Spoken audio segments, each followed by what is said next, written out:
ನಮಸ್ತೆ. ಜೈ ಭೈರವಿ ದೇವಿ ಗುರುಭ್ಯೋ ನಮಃ ಶ್ರೀ.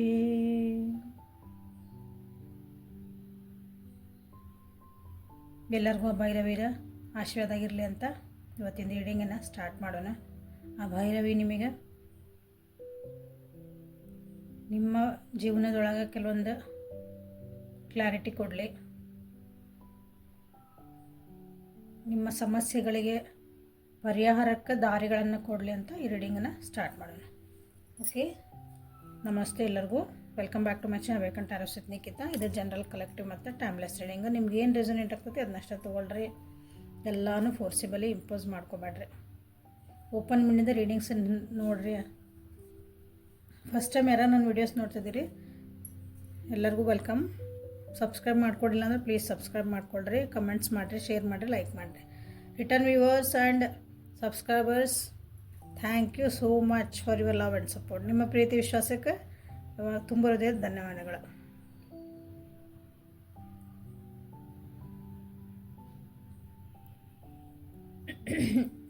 ಯಾರ್ಯಾರು ಭೈರವಿ ಸಾಧನೆ ಮಾಡ್ತಿದ್ದೀರಾ ನೋಡ್ರಿ.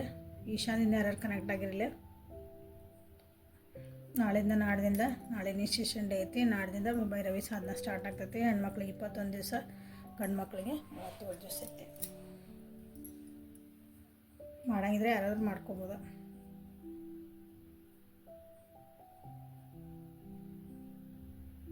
ಸೊ ಇವತ್ತಿನ ರೀಡಿಂಗ್ ಏನಂತಂದ್ರೆ, ನೀವು ಯಾರನ್ನ ಭಾಳ ಇಷ್ಟಪಡ್ತೀರಿ ಆ ವ್ಯಕ್ತಿ ನೆಕ್ಸ್ಟ್ 36 ಅವರ್ಸ್ ನಿಮ್ಮ ಬಗ್ಗೆ ಏನು ಯೋಚನೆ ಮಾಡ್ತಾರೆ, ಏನೇನು ಬಗ್ಗೆ ಅವ್ರು ನಿಮ್ಮ ಬಗ್ಗೆ ಏನೇನು ಥಾಟ್ಸ್ ಬಂದು ಹೋಗೋರು ತಲೆ ಒಳಗೆ. ನಿಮ್ಮ ಜೀವನದೊಳಗೆ ನೀವು ಇಷ್ಟಪಟ್ಟರೆ ಭಾಳ ಜನ ಇರ್ತಾರೆ. ಅದರೊಳಗೆ ಒಬ್ಬರನ್ನ ಯಾರಾದರೂ ಸೆಲೆಕ್ಟ್ ಮಾಡ್ಕೊಳ್ರಿ. ಒಂದು ಪರ್ಟಿಕ್ಯುಲರ್ ವ್ಯಕ್ತಿನ ನೀವು ಸೆಲೆಕ್ಟ್ ಮಾಡ್ಕೊಳ್ರಿ. ಆ ವ್ಯಕ್ತಿ ನಿಮ್ಮ ಬಗ್ಗೆ ಏನು ಯೋಚನೆ ಮಾಡ್ತಾರೆ ನೆಕ್ಸ್ಟ್ 36 ಅವರ್ಸ್. ಓಕೆ, 36 ತಾಸು ನಿಮ್ಮ ಬಗ್ಗೆ ಏನೇನು ಯೋಚನೆ ಬಂದು ಹೋಗಬಹುದು ಅಂತಂದು ಇದು ರೀಡಿಂಗ್. ಸೊ ಗೈಡೆನ್ಸನ್ನು ಲಾಸ್ಟಿಗೆ ಗೈಡೆನ್ಸನ್ನು ತೆಗಿತೈತಿ. ಸೊ ಯಾವ ವ್ಯಕ್ತಿ ಬಗ್ಗೆ ಯೋಚನೆ ಮಾಡಿ ರೀಡಿಂಗ್ ನೋಡ್ತಿದ್ದೀರಿ ಆ ವ್ಯಕ್ತಿದ 3 ಸಲ ಹೆಸರು ಹೇಳ್ಕೊಡ್ರಿ. ಫೋಟೋಸ್ ಇದ್ದರೆ ಫೋಟೋ ನೋಡಿರಿ. ಒಳ್ಳೆಯ ವಿಷಯಗಳನ್ನು ನೆನಪು ಮಾಡ್ಕೊಳ್ರಿ ಅವ್ರ ಬಗ್ಗೆ. ಅಥವಾ ಅವ್ರ ಜೊತೆ ನೀವು ಎಂಥ ಬಾಂಡಿಂಗ್ ಇಟ್ಕೋಬೇಕು ಅಂತ ಮಾಡಿರಲ್ಲ, ಆ ಬಾಂಡಿಂಗ್ ತಕ್ಕಂಗೆ ನೀವು ಫೀಲ್ ಮಾಡಿರಿ. ಓಕೆ, ಸೊ ನನ್ನ ವ್ಯೂವರ್ಸ್ ಯಾವ ವ್ಯಕ್ತಿನ ಯೋಚನೆ ಮಾಡಿ ಈ ರೀಡಿಂಗ್ ನೋಡ್ತಿದಾರ ಆ ವ್ಯಕ್ತಿ ನೆಕ್ಸ್ಟ್ 36 ಅವರ್ಸ್ ನನ್ನ ವ್ಯೂವರ್ಸ್ ಬಗ್ಗೆ ಏನು ಯೋಚನೆ ಮಾಡ್ತಾರೆ.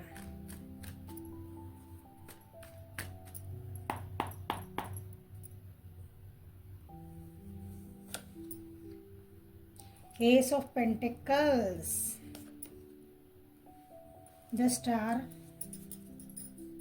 in reverse, Ace of Swords in reverse,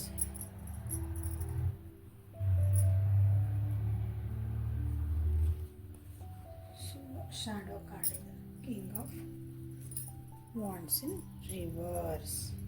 Okay.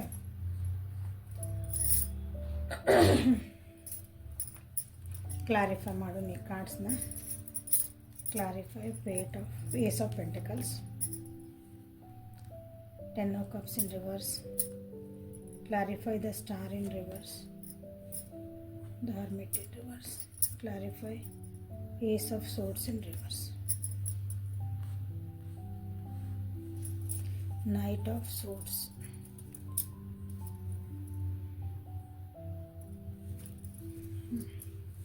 So ಇಲ್ಲಿ ನೀವು ಯಾರನ್ನ ಯೋಚನೆ ಮಾಡಿ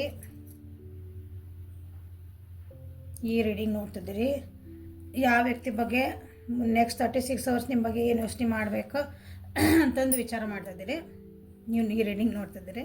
ಸೊ ಆ ವ್ಯಕ್ತಿ ನೆಕ್ಸ್ಟ್ 36 ಅವರ್ಸ್ ಒಳಗೆ ನಿಮ್ಮ ಕಡೆ ಏನು ಆ್ಯಕ್ಷನ್ ತೊಗೊಳಂಥದ್ದು ಇಲ್ಲ. ಅಂದರೆ ಏನಾದರೂ ನಿಮ್ಗೆ ಬಂದು ಅಪ್ರೋಚ್ ಮಾಡ್ತಾರೆ ಅಂತ ನೀವೇನಾದರೂ ಅಂದ್ಕೊತಿದ್ರಿ ಅಂದ್ರೆ, ಸೊ ಅಂಥದ್ದೇನು ಆ್ಯಕ್ಷನ್ಸ್ ಇಲ್ಲಿ ಏನು ಕಾಣ್ತಾ ಇಲ್ಲ.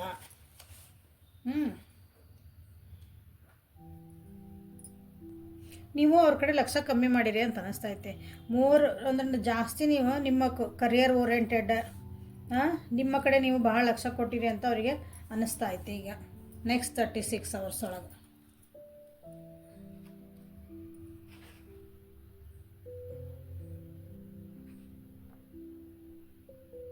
ಸೆಲ್ಫ್ ಕಾನ್ಫಿಡೆಂಟ್ ಭಾಳ ಆಗಿರಿ ಈಗ.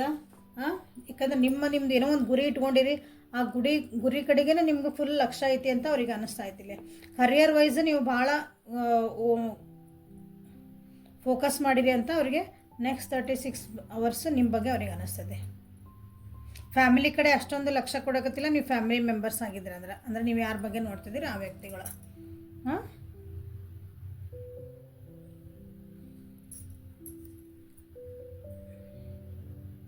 ಅಥವಾ ನಿಮ್ಮ ಫ್ಯಾಮಿಲಿ ಬಗ್ಗೆನೂ ನೀವು ಅಷ್ಟು ಲಕ್ಷ್ಯ ಮಾಡ್ಕೊಳಕತ್ತಿಲ್ಲ, ಬಟ್ ಅಂದ್ರೆ ನಿಮ್ದು ಸೆಲ್ಫ್ ಸೆಂಟರ್ಡ್ ಆಗ್ಬಿಟ್ಟಿರಿ ಅಂತ ಅನ್ನಿಸ್ತೈತಿ. ನೀವು ಬರೀ ನಿಮ್ದು ಸ್ವಾರ್ಥನೂ ಅಲ್ಲ ಅದು ಆ್ಯಕ್ಚುಲಿ. ನನ್ನ ಗುರಿ, ನಂದು ಏನಪ್ಪ ಲಕ್ಷ್ಯ ಅಂದ್ರೆ ನನ್ನ ಗುರಿ ನಾ ದುಡಿಬೇಕು, ನಂದೊಂದು ಟಾರ್ಗೆಟ್ ಕೊಟ್ಟು ನಾ ಇಟ್ಕೊಂಡೇನಿ, ಅದು ಗೋಲ್ ಹತ್ರ ಅದೀನಿ, ನಾನು ಅದನ್ನು ಮುಗಿಸ್ಲೇಬೇಕು, ನನಗೆ ಉಳಿದಿದ್ದೇನೂ ಇಲ್ಲ ಅನ್ನಂಗೆ ಇರ್ತೈತಲ್ಲ. ಆ ರೀತಿಯಾದಂಥ ನಿಮ್ಮದೊಂದು ಮೆಂಟಾಲಿಟಿ ಆಗ್ತಾಯಿತಿ ಅಂತ ಅವರಿಗೆ ಅನ್ನಿಸ್ತಾ ಐತಿ. ಹೊಸ ಆಫರ್ ನಿಮ್ಮ ಜೀವನದಾಗ ಬರ್ತಿರ್ಬೇಕು. ಹೊಸ ಒಂದು ಅಂದ್ರೆ ಕರಿಯರ್ ವೈಸ್ ಹೇಳ್ತದೆ, ನೀವೇನು ಗೋಲ್ಸ್ ಇಟ್ಕೊಂಡಿರಲ್ಲ ಆದ್ರೆ ಅದನ್ನು ಹೊಸ ಅಪರ್ಚುನಿಟಿ ನಿಮ್ಮ ಜೀವನದೊಳಗೆ ಬರ್ತಿರ್ಬೇಕು. ಅದನ್ನು ಅಚೀವ್ ಮಾಡ್ಬೇಕಂದ್ರೆ ನೀವು ಸ್ವಲ್ಪ ಮನಿ ಕಡೆ ಅಂದ್ರೆ ನಿಮ್ಮ ಫ್ಯಾಮಿಲಿ ವೈಸ್ ಕಿರಿಕಿರಿಗಳನ್ನು ನೀವು ಅನುಭವಿಸ್ಬೋದು. ನಿಮ್ಮ ಮನೆಯವರು ಅದ್ರ ಬಗ್ಗೆ ಮನೆಯವ್ರಂದ್ರೆ ಅದಕ್ಕೆ ನಿಮ್ಗೆ ಅಪೋಸ್ ಮಾಡ್ತದಾರಂತ ಅವರಿಗೆ ಅನ್ನಿಸ್ತಾ ಐತೆ.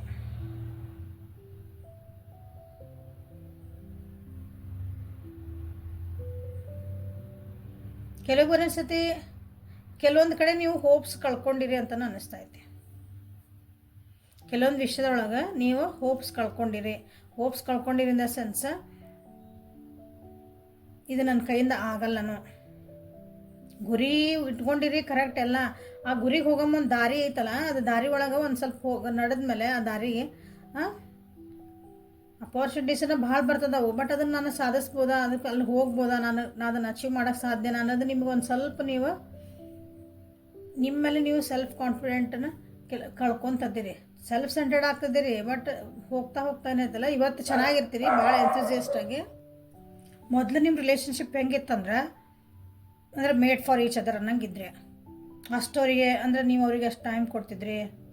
ಬಟ್ ಈಗ ಅನ್ನಿಸ್ತದವ್ರಿಗೆ ನೀವು ಅಷ್ಟು ಎನರ್ಜಿ ಹಾಕಕತ್ತಿಲ್ಲ, ಟೈಮ್ ಕೊಡಕತ್ತಿಲ್ಲ, ಅವರನ್ನು ದೂರ ಮಾಡ್ತಿದ್ದೀರಿ ಅಂತ ಅವರಿಗೆ ಅನಿಸತಿ. ನೆಕ್ಸ್ಟ್ 36 ಅವರ್ಸ್ ಒಳಗೆ ಮಾತುಗಳು ಕಮ್ಮಿ ಮಾಡ್ತಿದ್ದೀರಿ ಅಂತ ಅನಿಸುತ್ತೆ ಅವರಿಗೆ. ನೀವು ಮಾತಾಡೋದು ಬಿಡ್ತೀರಿ, ಕಮ್ಯುನಿಕೇಷನ್ ಕಮ್ಮಿ ಆಗ್ತತಿ. ಯಾಕೋ ನನ್ನ ಜೊತೆ ಮಾತಾಡೋದು ಬಿಟ್ರೆ ಫಸ್ಟ್ ನಮ್ದು ಎಷ್ಟು ಅಂದ್ರೆ ಹಿಂಗೆ ಇಂಥಸಿಯಾಸ್ಟಿಕ್ ಆಗಿದ್ರೆ ನೀವು ಯಾವಾಗಲೂ ಅವ್ರ ಸುತ್ತಮುತ್ತನೂ ತಿರುಗ್ತಿದ್ರೆ ಸೆನ್ಸ್ ಯಾವಾಗಲೂ ಅವ್ರನ್ನ ಮಾತಾಡ್ಸ್ಕೊತಿರೋದು. ಹಗಲೆಲ್ಲ ಅವ್ರ ಬಗ್ಗೆ ಯೋಚನೆ ಮಾಡೋದು, ಊಟ ಆತ ತಿಂಡಿ ಆತ ಏನು ಮಾಡ್ತಿದ್ರಿ ಅಂದರೆ ಸುಮ್ಮನೆ ಅವ್ರ ಜೊತೆಗೆ ನೀವು ಮನೆ ಒಳಗಿದ್ರೆ ಅಂದ್ರೆ ಸುತ್ತಮುತ್ತನ ಇರ್ತಾರಲ್ಲ ಹಂಗೆ. ಬಟ್ ಅವ್ರ ಜೊತೆಗೆ ಇದ್ದಂಗೆ ಅವ್ರಿಗೆ ಫೀಲ್ ಅನ್ನಿಸುತ್ತೆ. ಬಟ್ ಈಗ ಅನ್ನಿಸುತ್ತಂದ್ರೆ ಇಷ್ಟು ದಿನ ಹಂಗಿದ್ರೆ ಈಗ ಅವ್ರು ಬಿಟ್ಬಿಟ್ಟಿರಿ, ಯಾಕೋ ಇಂಟ್ರೆಸ್ಟ್ ನಿಮಗೆ ಕಮ್ಮಿ ಆತನ ಅಂತ ಅವ್ರಿಗೆ ಅನ್ನಿಸ್ತಾ ಐತೆ.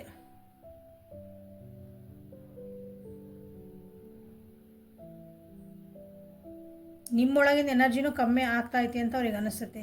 ಯಾಕೋ ನೀವು ಎಲ್ಲರನ್ನೂ ದೂರ ಇಡ್ಬೇಕಂತ ನಿಮಗೆ ಅನ್ನಿಸ್ತಾ ಐತನ ಅಂತ ಅನ್ನಿಸ್ತೈತಿ ಇವ್ರನ್ನ ಹಿಡ್ಕೊಂಡು.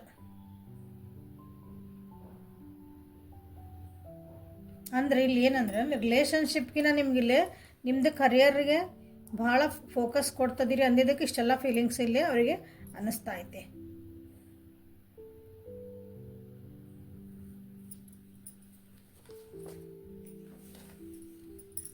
ಸೊ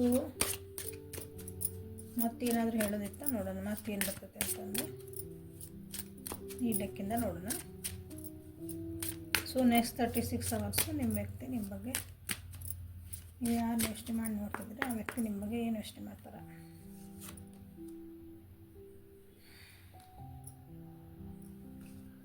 ಸೊ ನಿಮ್ಮನ್ನು ನೀವು ಭಾಳ ಪ್ರೀತಿಸ್ಕೊಳಕತ್ತೀರಿ ಅನ್ನಿಸ್ತಾ ಇದ್ದಾರೆ.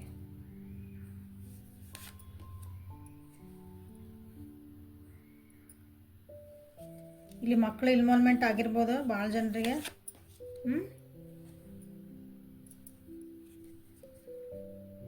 C love yourself first. Your self respect makes you more romantically attractive. ನಿಮ್ಮನ್ನು ನೀವು ರೆಸ್ಪೆಕ್ಟ್ ಮಾಡ್ಕೊಳ್ರಿ ಅಂದರೆ ನಿಮ್ಮ ಕಡೆ ನೀವು ಕೇರ್ ಮಾಡ್ಕೊಳ್ರಿ ಅಂತ ಅರ್ಥ ಅದ. ನಿಮ್ಮನ್ನು ನೀವು ಕೇರ್ ಮಾಡ್ಕೊಳಕತ್ತಿಲ್ಲ, ಆ್ಯಂಟಿ ಸೋಷಲ್ ಆಗ್ತದಿರಿ, ಸೋಷಲೈಸ್ ಆಗ್ತಾ ಇಲ್ಲ, ಎಲ್ಲರ ಜೊತೆ ಬೆರೀತಾ ಇಲ್ಲ, ಬಂದಿದ್ದ ವಿಷಯಗಳನ್ನು ನೀವು ಚೆನ್ನಾಗಿ ತೊಗೊತಾ ಇಲ್ಲ, ನಿಮ್ಮನ್ನು ನೀವು ಭಾಳ ಲೋ ಫೀಲ್ ಮಾಡ್ಕೊತಿದ್ದೀರಿ ಅಂತ ಅವ್ರಿಗೆ ಅನಿಸ್ತೈತಿ.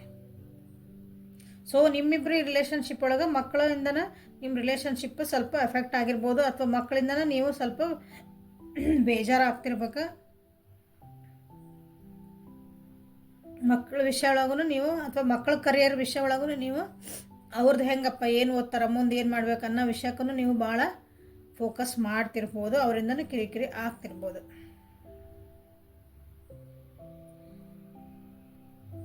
ಸೊ ಅವ್ರಿಗೆ ಅವ್ರು ಅನ್ಕೊತಾರೆ ನೆಕ್ಸ್ಟ್ 36 ಇಯರ್ಸ್ ಒಳಗೆ ನೀವು ಓಪನ್ ಮೈಂಡ್ ಇಟ್ಕೋರಲ್ಲ,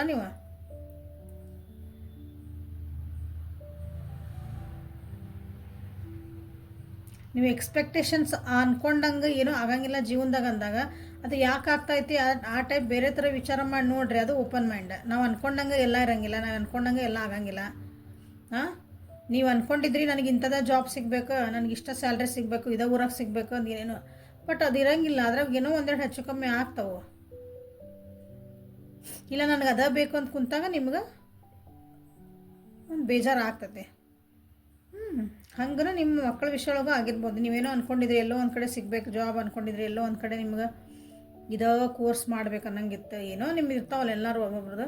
ಅದು ಆಗಿಲ್ಲ ಅಂದ್ರೆ ಬೇಜಾರು ಮಾಡ್ಕೊಳೋಂಥ ಅವಶ್ಯಕತೆ ಇಲ್ಲ, ಮಾತಾಡೋಂಥ ಅವಶ್ಯಕತೆ ಇಲ್ಲ. ನಿಮ್ಮಿಬ್ಬರ ನಡುವೆ ಏನಾದರೂ ಮಾತುಕತೆಗಳು ಆಗ್ಬೋದಿಲ್ಲ, ವಿಷಯ ಇಲ್ಲ ಅಂತ ನಿಮ್ಮ ಬಗ್ಗೆ ಯೋಚನೆ ಮಾಡ್ತಿದ್ದಾರೆ. ಅಂದರೆ ಓಪನ್ ಮೈಂಡಾಗಿರ್ರಿ. ಎಲ್ಲ ಏನು ಬರ್ತೈತಿಲ್ಲ ಅದನ್ನು ನಾವು ಒಂದು ಪಾಸಿಟಿವ್ ಒಳಗೆ ವಿಚಾರ ಮಾಡಿಕೊಂಡು ತೊಗೊಂಡು ಮುಂದಿಂದ ವಿಚಾರ ಮಾಡೋಣ ಅಂತಂದು ಅವರಿಗೆ ಅನ್ನಿಸ್ತೈತಿ. ನೆಕ್ಸ್ಟ್ 36 hours ಒಳಗೆ this could be the one.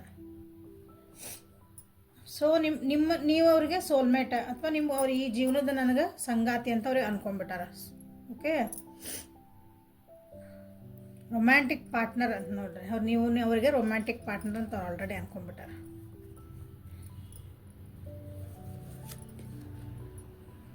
So ಯಾರ್ಯಾರು ಮಾತು ಬಿಟ್ಟಿರಲ್ಲ ರೀಕನ್ಸಿಲೇಷನ್ ಮಾಡ್ಕೋಬೇಕು, ಅಥವಾ ನೀವು ಅವ್ರು ಮಾತಾಡ್ಸೋದು ಬಿಡ್ತಿರಲ್ಲ, ಇಲ್ಲ ರೀಕನ್ಸಿಲೇಷನ್ ಮಾಡ್ಕೋಬೇಕಂತ ಅವ್ರಿಗೆ ಅನ್ನಿಸ್ತೈತಿ. ನೀವೆಷ್ಟೇ ಅವರಿಂದ ದೂರ ಹೊಂಟ್ರೂ ಇಲ್ಲ, ನಾನು ಅವ್ರ ಜೊತೆಗೆ ಇರಬೇಕು, ಸ್ಟ್ಯಾಂಡ್ ತೊಗೋಬೇಕಂತಲೇ ಅವ್ರಿಗೆ ಅನಿಸ್ತೈತಿ.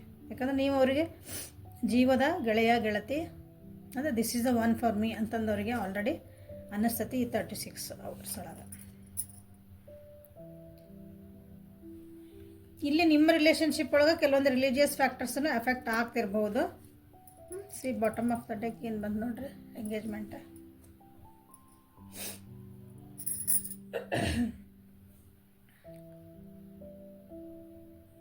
ನಿಮ್ದು ಇದೊಂದು ಈ ರಿಲೇಷನ್ಶಿಪ್ ಇರ್ಬೋದು, ಅಥವಾ ನಿಮಗೆ ಬೇಜಾರಾಗಕ್ಕಿರ್ಬೋದು, ಅವ್ರ ಜೊತೆಗೆ ನೀವು ಮಾತಾಡೋದು ಬಿಡೋದಿರ್ಬೋದು, ಏನೋ ಕೆಲವೊಂದು ಅದಾವಲ್ಲ ಇವು ಅಂಥವಕ್ಕೆ ನೀವು ಇಲ್ಲಿ ನಿಮ್ಮ ರಿಲಿಜಿಯಸ್ ಫ್ಯಾಕ್ಟರ್ಸ್ ಅಂದರೆ ನಿಮ್ಮ ಧಾರ್ಮಿಕ ಒಂದು ಬಿಲೀಫ್ ಇರ್ತದಲ್ಲ, ಧರ್ಮ ಇರ್ಬೋದು, ಅಥವಾ ನಿಮ್ದು ಯಾವ ಕಾಸ್ಟ್ ಹಂಗಂತೀರಿ ಅದೇ ಇರ್ಬೋದು, ಜಾತಿ, ಅಥವಾ ನಿಮ್ಮದೇ ಒಂದು ರಿಲಿಜಿಯಸ್ ಬಿಲೀಫ್.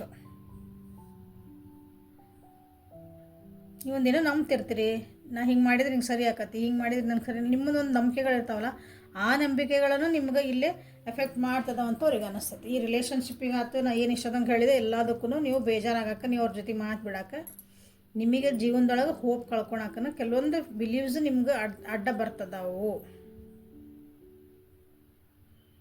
ಅಥವಾ ನಿಮ್ದು ಒಂದು ಪಾತ್ ಅಂತ ಹಾಕ್ಕೊಂಡಿರ್ತೀರಿ, ಯಾರ್ಯಾರು ಸ್ಪಿರಿಚುವಲ್ ಒಳಗದಿರಿ, ಆಧ್ಯಾತ್ಮಿಕ ಒಳಗೆ ನಾವು ಒಂದು ಹೆಜ್ಜೆ ಮುಂದೆ ಹೋಗ್ಬೇಕಂತಿದ್ದೀರಿ, ನಿಮ್ದು ಕೆಲವೊಂದು ರಿಲಿಜಿಯಸ್ ಬಿಲೀಫ್ಸ್ ಅದಾವು, ಆ ಬಿಲೀಫ್ಸಿಂದನೇ ನಿಮ್ಗೆ ಅದು ಸ್ಪಿರಿಚುವಲ್ ಪಾತ್ ಒಳಗೆ ಹೋಗೋಕ್ಕೂ ಅಡ್ಡಿ ಆಗ್ತಾಯಿತಿ ಅಂತ ಅನ್ನಿಸ್ತಾ ಐತಿ ನಿಮ್ಮ ವ್ಯಕ್ತಿಗೆ. ಓಕೆ, ಸೊ ರೀಕನ್ಸಿಲೇಷನ್ ಐತಿ.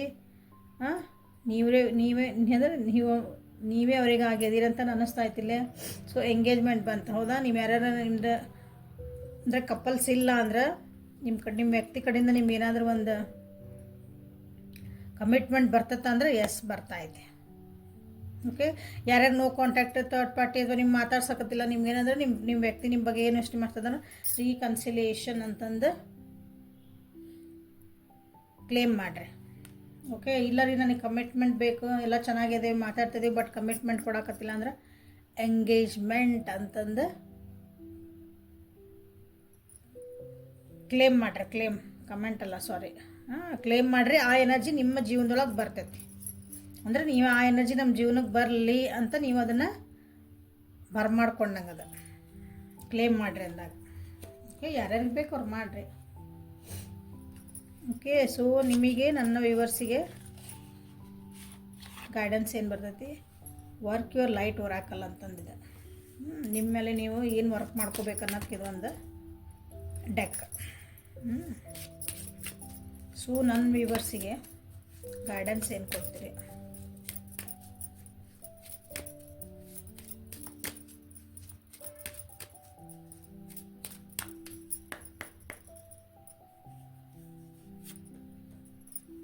ಉಲ್ಟಾ ಹಿಡಿದ ಮತ್ತೆ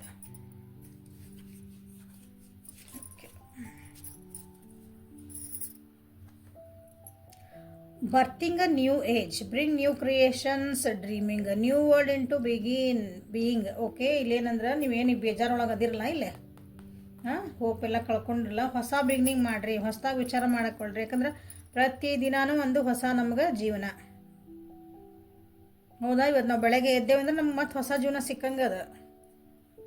ನಿನ್ನಿದ್ದು ಮರ್ತು ಬಿಡಬೇಕು, ಹೊಸ ಪ್ರಯತ್ನ ಮಾಡಬೇಕು, ಹೊಸ ಕ್ರಿಯೇಟ್ ಮಾಡೋಕೆ ನೋಡಬೇಕು. ಹೊಸದನ್ನು ನಾವು ಜೀವನ ನಮ್ಗೆ ಹೆಂಗೆ ಬೇಕು ಹಂಗೆ ಕ್ರಿಯೇಟ್ ಮಾಡ್ಕೊಳಕ್ಕಾಗಿ ಒಂದು ಹೊಸ ಪ್ರಯತ್ನನ ಮಾಡಬೇಕು ಅಂತ ನಿಮಗೆ ಹೇಳ್ತಿದ್ದಾರೆ. ಅಂದರೆ ಹೋಪ್ಸ್ ಕಳ್ಕೊಬೇಡ್ರಿ ಅಂತ ನಿಮ್ಗೆ ಹೇಳ್ತಿರೋದು. ಇವತ್ತೇನೋ ಫೇಲ್ ಆಗಿರಿ, ಇವತ್ತೇನೋ ಬೇಜಾರಾಗೈತಿ, ಇವತ್ತು ಯಾರೋ ರಿಜೆಕ್ಟ್ ಮಾಡಿದ್ರೆ ಅದು ಬಿಡ್ರಿ, ಬೆಳಗ್ಗೆ ಮತ್ತೆ ಫ್ರೆಶ್ ಸ್ಟಾರ್ಟ್ ಮಾಡಿರಿ ಅಂತ. Take a break, a life's work not a season, get off the treadmill. Okay, ಇದೆ ನೋಡ್ರಿ, ಜೀವನ ಅನ್ನೋದೇನ ಹಿಂಗೆ ಒಡೆದಲ್ಲ, ಟೇಕ್ ಅ ಬ್ರೇಕ್ ಅಂತ ಹೇಳ್ತಿದ್ದಾರೆ. ಹಿಂಗೆ ಇದನ್ನು ನಿಮಗೆ ಹೇಳ್ತಿರೋದು. ಯಾಕೆ ನಿಮ್ಗೆ ಇಷ್ಟ? ಯಾಕಂದ್ರೆ ನಿಮ್ಮ ವ್ಯಕ್ತಿ ನಿಮ್ಮ ಬಗ್ಗೆ, ನಿಮ್ಮ ಎನರ್ಜಿನೂ ಹಂಗೆ ಬಂದವಿಲ್ಲ, ಬೇಜಾರೊಳಗೆ ಹೋಪ್ಲೆಸ್ ಆಗಿ.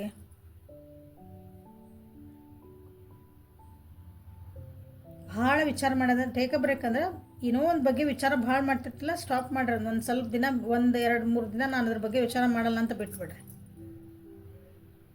ಏನೋ ಒಂದು ಪ್ರಯತ್ನ ಮಾಡ್ತಿರ್ತೀರಿ, ಅದು ಯಾಕೋ ಆಗ್ತಿಲ್ಲ ಅನ್ನಿಸ್ತೈತಿ ನಿಮ್ಗೆ. ಪ್ರಯತ್ನ ಮಾಡೋದು ಒಂದೆರಡು 3 ದಿವಸ ಸುಮ್ಮನೆ ಬಿಟ್ಬಿಡ್ರಿ. ಅದು ಭಾಳ ಭಾಗ ಜೀವನ ಉಳಿದು ದಿನ ದುಡಿದಿರಿ ಮಾಡೋದು ಅಂದ್ರೆ ಟೇಕ್ ಅ ಬ್ರೇಕ್. ನನಗೆ ಯಾಕೋ ಭಾಳ ಸಾಕಂದ್ರೆ ಬ್ರೇಕ್ ತೊಗೊಳ್ರಿ, ಸ್ವಲ್ಪ ಎಲ್ಲಾದ್ರೂ ನಿಮಗಾಗಿ ಒಂದು ಟೈಮ್ ಕೊಟ್ಕೊಳ್ರಿ ಅಂತ ಹೇಳ್ತಿದ್ದಾರೆ. Soul family, call in your tribe, you don't have to do it alone. So help ಕೇಳ್ರಿ ಅಂತ ಹೇಳ್ತಿದ್ದಾರೆ. ಇಲ್ಲಿ ನೀವಾಗಿ ಇಷ್ಟೆಲ್ಲ ಓಡಾಡಿ ಮಾಡೋದು ಇಲ್ಲ. ನಿಮ್ಮದು ಸೋಲ್ ಫ್ಯಾಮಿಲಿ ಅಂದರೆ ಡಿವೈನ್ ಫ್ಯಾಮಿಲಿ. ನಮಗಾಗಿ ಹೆಲ್ಪ್ ಮಾಡೋಕ್ಕಾಗಿ ನಮ್ಗೆ ಯಕ್ಷ ಕಿನ್ನರ್ ಕಿಂಕಣಿಯರ್ ಎಲ್ಲ ಅಂತಿಲ್ಲ, ಡಿವೈನ್ ಏಂಜಲ್ಸ್ ಅಂತಿರಲ್ಲ ನೀವು. ಎಲ್ಲರೂ ನಮಗಾಗಿ ನಿಂತಿರ್ತಾರಲ್ಲ ಹೆಲ್ಪ್ ಮಾಡೋಕ್ಕಾಗಿನೇ. ಓಕೆ, ಅವ್ರನ್ನ ಕರೀರಿ. ನಿಮಗೆ ಸೋಲ್ಮೇಟ್ಸ್ ಅಂತೇಳಿ ಅಂದರೆ ನಮ್ಮ ಜೀವನಕ್ಕಾಗಿ, ನಮ್ಮ ಸೋಲಿಗೆ ಅಂದರೆ ನಮ್ಮ ಆತ್ಮಕಾರಕವಾದಂಥ ಜನ ಇರ್ತಾರೆ ನಮ್ಮ ಸುತ್ತಮುತ್ತ. ಅವ್ರನ್ನೂ ಹೆಲ್ಪ್ ಕೇಳ್ರಿ. ನೀವೇ ಎಲ್ಲನೂ ಪ್ರಯತ್ನ ನಾನೇ ಮಾಡ್ಬೇಕು ನಾನೇ ಅನ್ನೋದು ಬಿಡ್ರಿ. Take a help and take a break. ಪ್ರತಿದಿನಾನು ಹೊಸ ಬಿಗಿನಿಂಗ್ ಅಂದ್ಕೊಂಡು ಹೊಸ ಮಾಡಿರಿ ಅಂತ ನಿಮ್ಗೆ ಇಲ್ಲಿ ಗೈಡೆನ್ಸ್ ಬಂದಿದೆ. ಬ್ಯೂಟಿಫುಲ್ ಗೈಡೆನ್ಸ್ ಬಂದಿರುತ್ತೆ. ನೋಡ್ರಿ, shadow card play. Have fun, celebrate, don't be so serious. ಏನೇ ಆಗಿರಲಿ ಎತ್ತಿರಲಿ ಭಾಳ ಸೀರಿಯಸ್ ಆಗೋಕ್ಕೆ ಹೋಗ್ಬೇಡ್ರಿ. ಹೌದಾ, ಆತು ಮುಗೀತು, ವಾಟ್ ನೆಕ್ಸ್ಟ್? ನಾ ಏನು ಮಾಡ್ಬೇಕು ಮುಂದೆ ಅಂತ ವಿಚಾರ ಮಾಡ್ಬೇಕಷ್ಟೇ. ಇದು ಆಗಿದ್ದಾಗೋತು, ಅದನ್ನು ಸರಿ ಮಾಡೋಕ್ಕೆ ಹೋಗೋದೆ, ಸರಿ ಮಾಡಿ ಎಷ್ಟಂತ ಮಾಡೋದು. ಸರಿ ಆಗಂಗಿದ್ರೆ ಸರಿ ಆಗ್ಬಿಡ್ತದೆ. ಅದನ್ನೇ ಹಿಡ್ಕೊಂಡು ಹಂಗೆ ಇಲ್ಲಿ ತಿರುಗಿಸಿದ ಮಾಡಬಾರ್ದಲ್ಲ. ಅದು ಚೇಂಜ್ ಆಗಕತ್ತಿಲ್ಲ ಅಂದಾಗ ಸುಮ್ಮನೆ ಬಿಡಬೇಕು. ಮುಂದಿನ ವಾಟ್ ನೆಕ್ಸ್ಟ್ ಅಂತ ವಿಚಾರ ಮಾಡಿ ಮುಂದೆ ಹೋಗ್ತಿರೋದು ಕಲೀರಿ ಅಂತ ನಿಮಗೆ ಹೇಳ್ತಿದ್ದಾರೆ. ಸೊ ಇಷ್ಟ ಆಯಿತು, ಒಂದು ಗೈಡೆನ್ಸ್ ಸಿಕ್ತು ಅನ್ಕೊತ ಈ ರೀಡಿಂಗ್ ಇಲ್ಲಿಗೆ ಮುಗಿಸೋಣ ಅಂತ. Thank you. ಲೈಕ್ ಮಾಡಿರಿ, ಶೇರ್ ಮಾಡಿರಿ, ಸಬ್ಸ್ಕ್ರೈಬ್ ಮಾಡಿರಿ. ಪರ್ಸ್ನಲ್ ರೀಡಿಂಗಿಗೆ ವಾಟ್ಸಪ್ಪಿಗೆ ಮೆಸೇಜ್ ಮಾಡಿರಿ. Have a nice day. Thank you.